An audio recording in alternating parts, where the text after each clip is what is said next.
আমরা কিন্তু রোহিঙ্গার বিষয়টা যখন ক্রপ আপ করে আমরা কিন্তু একাধিকবার শেখ হাসিনার স্বৈরাচার সরকারকে একাধিকবার অফার দিয়েছি আলোচনার জন্য, ন্যাশনাল ডায়ালগের জন্য, এবং বিএনপির পক্ষ থেকে বারবার বলা হয়েছে আমরা আপনাদেরকে সহযোগিতা করতে চাই।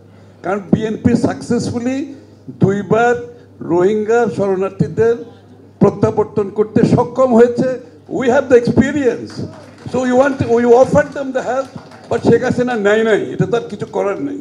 আর দ্বিতীয় কথা হচ্ছে ওই আমরা বারবার কিন্তু একটা রেকর্ড শুনতেছি, which unfortunately I have to respond two, যে আগের জায়গায় ফিরে যাবেন না, পলিটিশিয়ানরা আগের জায়গায় ফিরে যাবেন না। I have been listening to this lecture for quite some time. একটা জিনিস আমি পরিষ্কার করে বলতে চাই, যে কোনো পরিবর্তন, যে কোনো সংস্কার, it has to be a democratic process. No one is wise enough to settle the matter for the country for the next 50 years, 100 years. It has to be through democratic process, and this process is a correction process. This process is a filtration process. Remember this.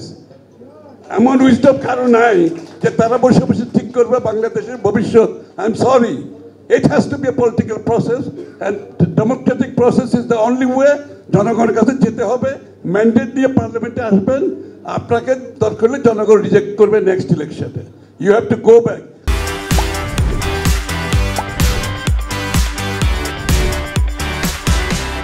যেটা বাংলাদেশে হয় নাই, আমরা Democratic process অব্যাহতভাবে চালাইতে পারি। 15 বছর last তো আসেই, বাদ দিলাম।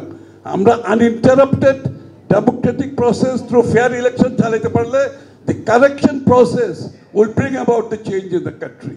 There is no second way. This is the only way to bring about change.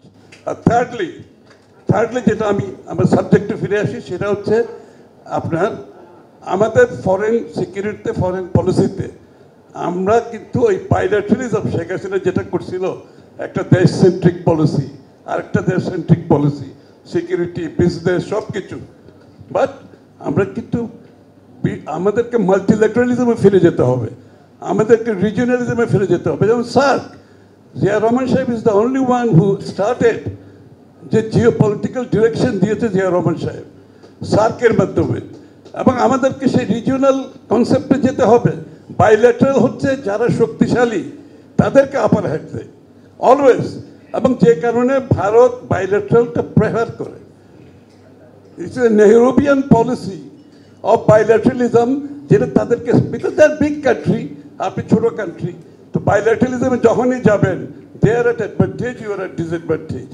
আমাদেরকে বাইল্যাটারালিজম থেকে বের হয়ে মাল্টিল্যাটারালিজমে যেতে হবে, রিজিওনাল সার্ক করতে হবে, সার্কের সব সদস্যকে আমরা ইনভলভ করতে হবে, and decision, joint decision, regional, sub-regional, it has to be not just bilateral, beyond bilateral. This should be our foreign policy also.